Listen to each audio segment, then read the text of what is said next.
All right, we are live. It is 7:55. We're going to start promptly at 8 o'clock, so I'm just going to alt tab to some other stuff as people join, and then I will check back in about 5 minutes. So you can just ignore me browsing Reddit as people are joining. So,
all right, it is 7:58. We're just going to give it a few more moments here as people are joining. I see we have some people here already, so hello.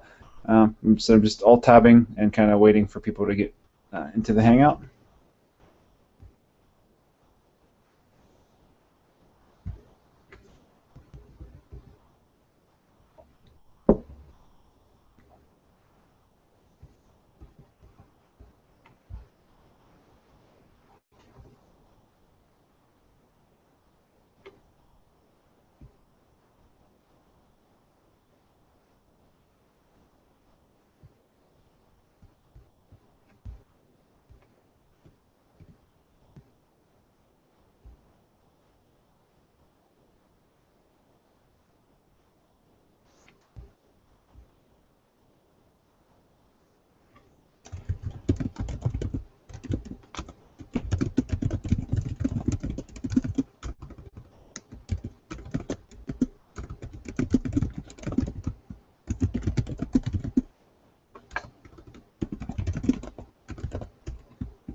All right, it is 8 o'clock right now. I'm just going to give it one more moment, and then we'll get rolling here.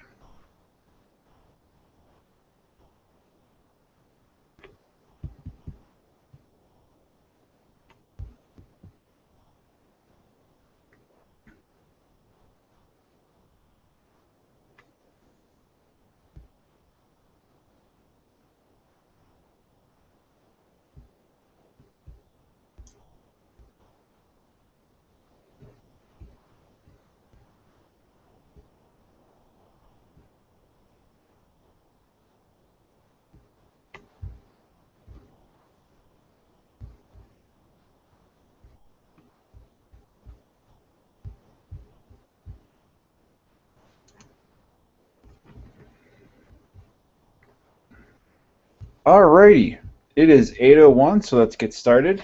First, hello everyone and welcome to tonight's Hangout. I hope you all had a great week and you're looking forward to another great week this coming week since it's now Monday night. Okay, well, a few quick things to note. I think I've posted it to all the groups and mentioned it to a couple people that I talk to frequently that I'll be going away starting June 5th until about June 12th. I'll be in Disney World with my family, and I just wanted to mention that I will have limited internet access. I haven't really taken a vacation where I've been unplugged from the internet since I started coaching last year, so this will be the kind of a change for me. But I wanted to mention that because I'll have limited time for internet access, I don't want to, basically I need to take a vacation from the internet, and I don't want to miss 1 second of my kids' faces when we're in Disney World. Seeing how happy they are. But I will catch up with everyone when I return. And of course, I'll be available as normal until the evening of the 4th when we're packing up and heading to the airport. So just wanted to mention that, get that out there. If you have questions, please still send them, but I will catch up once I get back. So, all right, so we have a couple of questions asked this evening, so we'll get started right with the first one. Our first question comes from Jamie. So thank you for the question, Jamie. Jamie asks, what are your thoughts on things like supplements and pre-workouts? Is there anything you'd recommend besides a multivitamin to help with weightlifting and overall health? I drink a protein shake after each workout session, but I've been curious about other options too. Okay. Well, I've been asked this question before, but I think it's important to revisit the answer on a regular basis because there's always new research about supplements being done. So it's possible that the information available will change based on new evidence or old evidence that was found to be incorrect.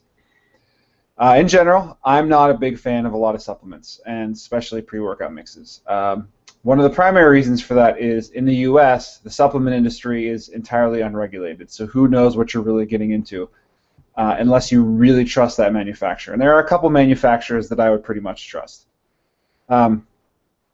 I did just post a link in all the groups that's about how supplements, including multivitamins, may not actually be helping you. Please feel free to read it. I think it's a great article. The primary takeaway from that article is that whole foods give us things like vitamin C. If you're getting your vitamin C from a supplement instead, you're not really getting the whole vitamin. Vitamins are made up of something called vitamers. So when you get vitamin C from an orange, the vitamers in combination make up vitamin C. When you get your vitamins from a multivitamin, you're getting a single vitamer. So for example, with vitamin C, you're getting just ascorbic acid. So that's not the full range of the vitamers that make up vitamin C, it's just an isolated vitamer. So as far as we know, when you get your vitamers from multivitamins and they're in isolation, it's either not as useful as the equivalent from whole foods, or not useful at all. It's really not doing anything. Like, so for example, vitamin C in athletes is said to reduce soreness after exercise. The study is vitamin C from whole food sources, meaning it's including all of the vitamers that make up vitamin C. So if you were to then try to say, I'm really sore after workouts, I'm going to get a vitamin C supplement that's a pill that is one vitamer like ascorbic acid, it's not going to have the same effect. However, the placebo effect is real. So if it makes you feel better to take a multivitamin, by all means go for it. But I'd ask for you to remember that the health benefits from fruits and vegetables cannot be replaced by supplements whatsoever. There's simply some type of synergy. There's ingredients and vitamins and minerals we haven't even discovered yet in our foods that working up from the single ingredients up to the whole food, we can't do that. So you can't just eat a bunch of vitamins and pills and have it be the equivalent of fresh, nutritious fruits and vegetables. It's just not possible at this current time. With that said, there are some supplements that I take myself daily and that may help you. Two things to mention. I'm never going to recommend anything to anyone that I haven't tried myself, unless there's some weird edge case that fits a situation that for example, I know someone else that has experience in it that would be a little bit more experienced than I. So, for example, let's say I know a doctor that's also into sports nutrition and they have patient experience and evidence to back up something. I may in that case, but it's going to be very rare that I would do something that and recommend you try something that I haven't myself. And the second thing is, I do recommend you talk to your doctor before taking any supplements in addition to what you're already doing. The reason for that, number one, is that while for the most part people filled in their surveys when they got started with me about what medications they're taking, that could change, and certain supplements can negatively and positively interact with your medication. So that's a big concern. So you do want to discuss with your doctor that will be able to kind of take you through any risks or anything like that that are maybe unique to your situation. So, so what supplements do I take on a daily basis? Fish oil, vitamin D. I live in Pittsburgh and it's very cloudy. Like right now, it's been cloudy all day and like 50 degrees. So I'm excited to be going to 90-degree weather later in the week. And then at bedtime, I take melatonin and magnesium. It helps me sleep. It helps me stay asleep. Most of the reason for that is my brain never shuts up at bedtime, and this kind of helps me go to sleep faster. So, and I'm one of those people that I don't function well on less than 8 hours of sleep. I think I had 6.5 hours of sleep last night because I stayed up late to watch the Game of Thrones episode, and I'm paying for it today. I'm ready to go to sleep right now, and it's 8:10. So, some honorable mentions that are not everyday things for me, but just kind of as needed, would be a fiber supplement like psyllium husk. This is the same thing as Metamucil, but it's not flavored, therefore it doesn't have sugar in it. You can just buy it pretty much any. I get it on Amazon. It's just it's just a powder you mix in with water. You have to drink it kind of quick though, because it kind of gels up, but it just keeps things regular. And the other one is Morton Light Salt. It's a potassium salt, meaning it has more potassium than it does sodium. That's useful. A lot of times if I don't get enough potassium, I eat bananas multiple times per week, and I eat a lot of other potassium-rich foods, but sometimes just I get terrible leg cramps in my calves that wake me up in the middle of the night screaming in pain because they're horrible. So if those start to happen, I'll make sure I get a little bit more potassium through using the light salt in place of regular salt. So that does help with cramps. I don't take any pre-workout mixes at all. I find they're just kind of a proprietary blend of a bunch of crap. Who knows what's in there? I'm not drinking caffeine right now. I really haven't drinking caffeine so far this year. But prior to when I would either take a caffeine pill or drink coffee for a pre-workout boost, and I do have a banana before I work out. I like my bananas really ripe because as a banana changes from being green to like almost yellow with brown spots, it becomes faster digesting. The type of starch kind of changes. So I like them really brown, and that gives me energy for my workouts. I do also sometimes supplement creatine and sometimes beta-alanine. And really briefly, creatine is something that's naturally in meat, eggs, and fish. You can supplement it beyond what you'd normally get from your food intake. Unless you're a carnivore, you're not really getting that much creatine. So what that does is when you supplement it, it basically increases your entire body's creatine overall level, and that helps with strength gains. It has benefits for your brain, benefits for your bones, benefits for your muscle growth, and benefits for your liver. Some people are non-responders, meaning you can take creatine and you don't notice anything different. But if you are a responder to creatine, it essentially lets you squeeze out an additional rep or two in the lower rep ranges, like around 5 reps. There are some side effects, just based on how the mechanism works. There can be water weight gain initially when you start taking it. There can be some bloating. There can be some cramping in your stomach. And there are some unconfirmed, as far as I can tell, worries regarding hair loss. As you can see, I'm not really concerned about hair loss unless it makes my beard fall out. Then we have a problem. It hasn't happened yet. You may see that people say like you have to do this creatine loading, blah blah blah. You can buy if you're going to use creatine, you can buy creatine monohydrate and take 5 grams a day every day. There's no special thing to timing. You're just increasing and maintaining a level of creatine in your muscle cells.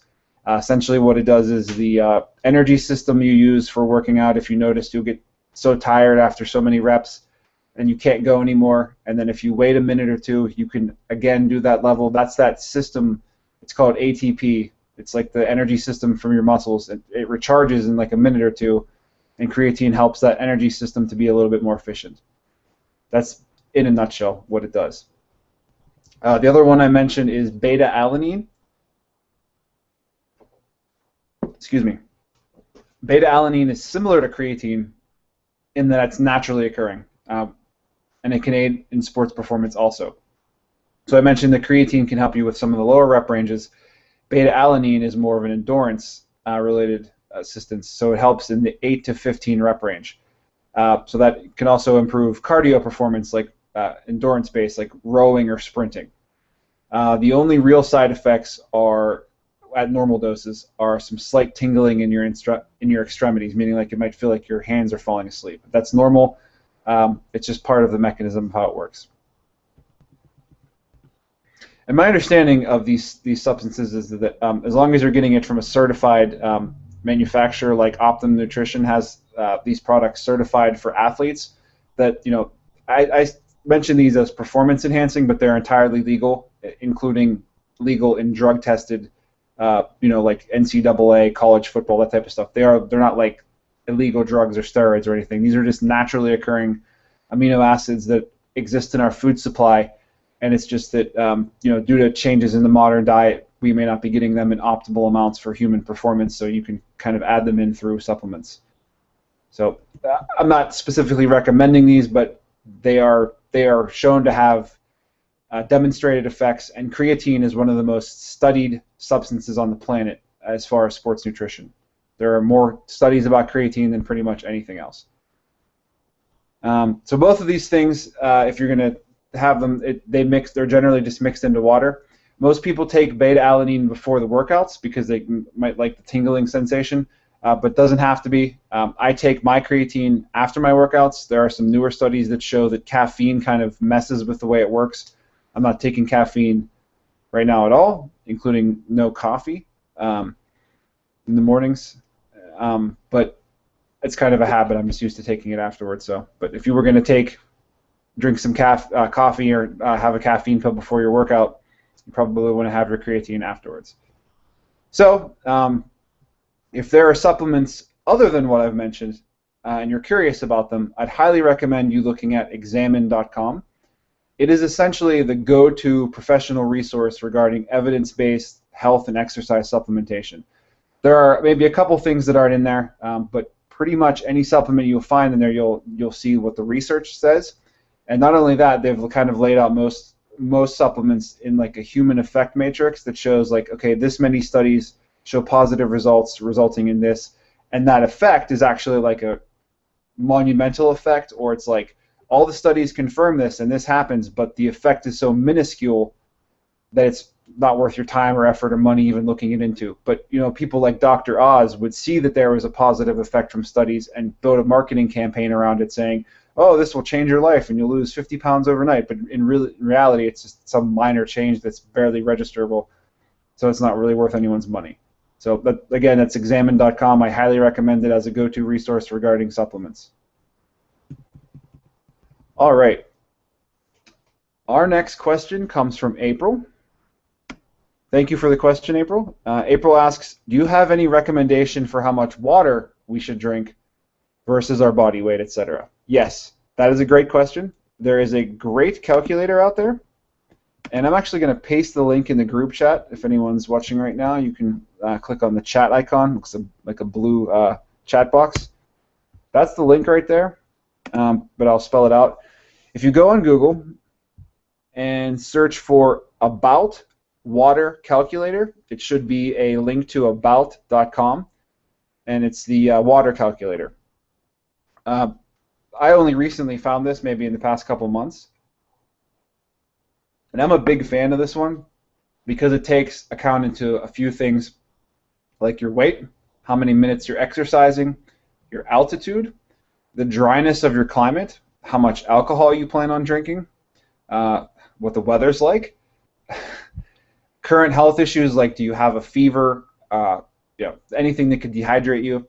So the important point here is that your water needs could vary based on all those things, meaning if you normally live in a dry climate at a low altitude and you're going to be spending a week at a high altitude that's moist, you probably need to have different water needs. So your water needs can vary day to day. So for me, on a normal day where I'm not normally drinking lots of alcohol and it's a moist climate here in Pittsburgh and I'm at a I don't know, I guess roughly above sea level slightly, but not too high. It's saying that at my weight, I need 113 ounces of water today.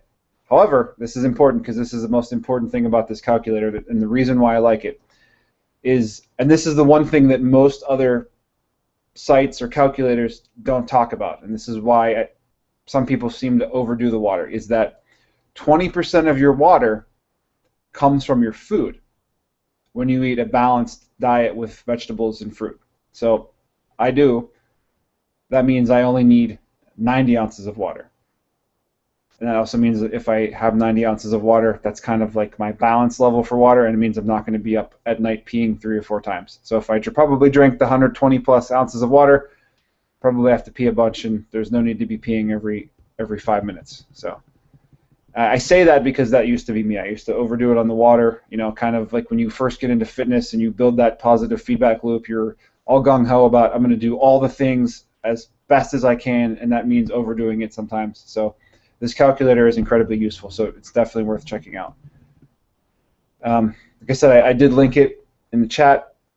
Google it. It's About Water Calculator, and that should help you out. And you don't need to get real particular about checking it every day or anything. You can just kind of maybe get an average and kind of shoot for that. And if you're thirsty, drink more. And if you're not thirsty, don't force feed water down your face. So, all right, that covers all of the submitted questions. Let's see if there are any more asked during the Hangout. Just give me one moment here.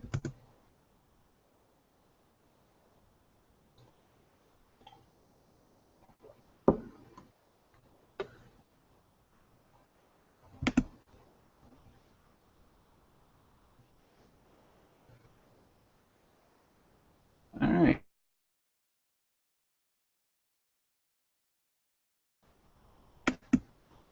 All right. I do not see any more questions asked, so we will call an end to the Hangout for tonight.